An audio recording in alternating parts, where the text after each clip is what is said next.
Now, are you a singer? Or could 2026 be the year you find your voice? Well, leader and founder of Wiltshire-based singing group Sparkly Singers would certainly like to help you try. And I'm joined by Liz now. Liz, Happy New Year. How are you doing? Oh, thank you. I'm very well, thank you. Happy New Year to you too. Now, Sparkly Singers has been going for a little while in the county now, hasn't it? How did it begin? Yeah, so we started in May 2022 with a very simple aim of just bringing all the sort of fun and benefits of group singing to anyone. So regardless of any age or any experience that you might have had. And I think if we had to describe the choir in one word, it would probably be unconventional. Right. Most traditional choirs sort of split their singers into voice parts, and then they create this wonderful harmonised effect. And we don't do that. We just sing all of our songs in unison.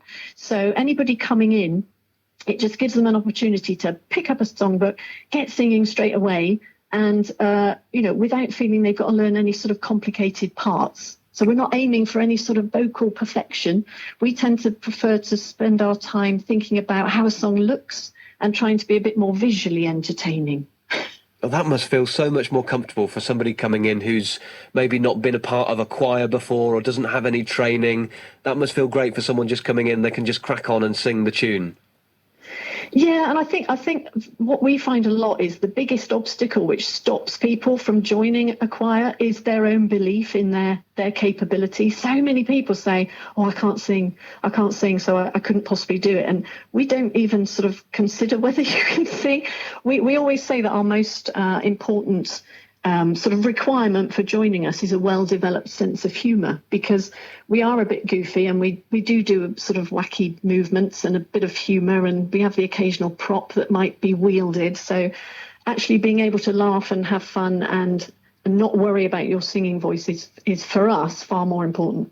And you've been sort of recognised for this kind of welcoming atmosphere as well, haven't you? Not that long ago. Yes, yeah, we were really chuffed because we got an award for the most inclusive community choir in the Southwest, and we were thrilled about that because it really reflected the supportive and the engaging communities that our members have created. So yeah, thrilled with that. And what sort of stuff do you do, Liz? What songs can people expect to hear you singing?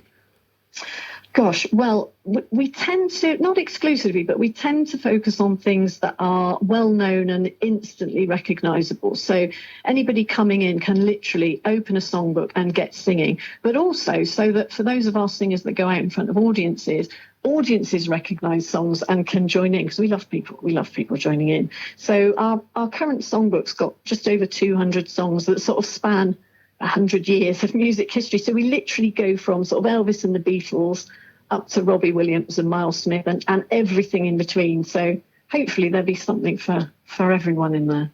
And just a quick look at your Facebook page or your website would tell you that you perform in all sorts of different guises, don't you? I've seen pantomimes there, I've seen festivals, I've seen carnivals. You're kind of into everything. Yeah, well, we kind of go wherever we're invited, but performing is an optional thing. So I would hate for people to think that you have to perform. That is purely optional, and we do have, as well as our two performing groups. So we have a performing group based in Royal Wootton Bassett, and we have one in Derry Hill, and that's how the choir started. But then a couple of years back, we came up with this idea of what we call Sparkly Light. So that's for those people that perhaps love the idea of coming out and having a sing, but don't want to do the performing side. So they literally meet once a week in Chippenham at a lunchtime. They just have blast through a whole load of songs for an hour, and then that's it for another week. So they don't practice or perform.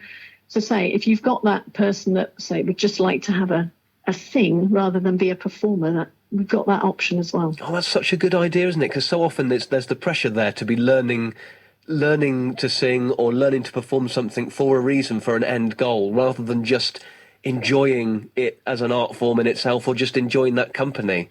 Yeah, completely. And company, that's a huge thing, because obviously there are so many physical and mental health benefits to singing. But I think one of the most important benefits of a group like ours is that power that it has to connect people And the best thing about that is it doesn't matter whether you consider yourself to be a singer or not. You are part of that collective experience and you are swept along with that. And I think certainly post-COVID, where people were just shut in their houses and that very sort of solitary life, that getting together with people is so important. And for a lot of our members, it's the most important thing about being in the choir is the sort of social side of it. Yeah, and you mentioned COVID there. I mean, it feels like such a long time ago now, and a lot's happened since, hasn't it? But it did feel like singing was one of the main things that was stopped in kind of the performance space, because you were kind of expelling your voice at a distance, and it seemed like that was not the done thing at the time.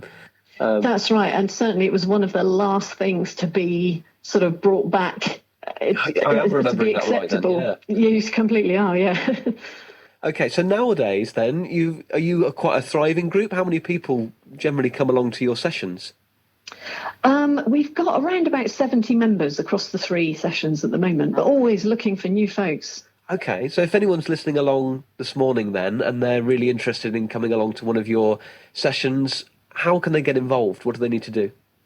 Yeah, so what we do, we set aside a week, usually every month, for anyone who's thinking about joining us to come along and see what we're all about. And I think for a choir, especially like ours, where we are a bit different from what people would expect maybe from a choir, it is really important that people do come along and try us out. So basically, we've got sessions, one in Chippenham, one in Warwick Bassett, one in Derry Hill, the week after next, so beginning Monday the 12th. And people can just book in, they come along, we pair you up with one of our existing members, so you've got plenty of opportunities to ask them lots of questions, but at the same time you're getting a real taster of what it's like, the repertoire that we sing, meeting the people, seeing the teaching style, checking out the venue and seeing if we're what you're looking for. And what a great way to start off the new year as well, joining a new group and maybe picking up a new skill. Yeah, and January's a great time, isn't it, to start something new. And certainly a very joyous thing to be doing at this time of the year. Yeah, any time of the year. Singing's not just for Christmas. No, yeah, you're very right. You're very right. Liz, if people want to get in touch with you then, what's the best way they can do that? So the best thing is to drop me an email. So my email is hello@sparklysingers.co.uk. Perfect. That's fantastic. Well, Liz, thank you very much for taking time out to chat to us. Sounds like a great group. And, perhaps we will see you around Wiltshire. Oh, well, thank you very much for inviting me.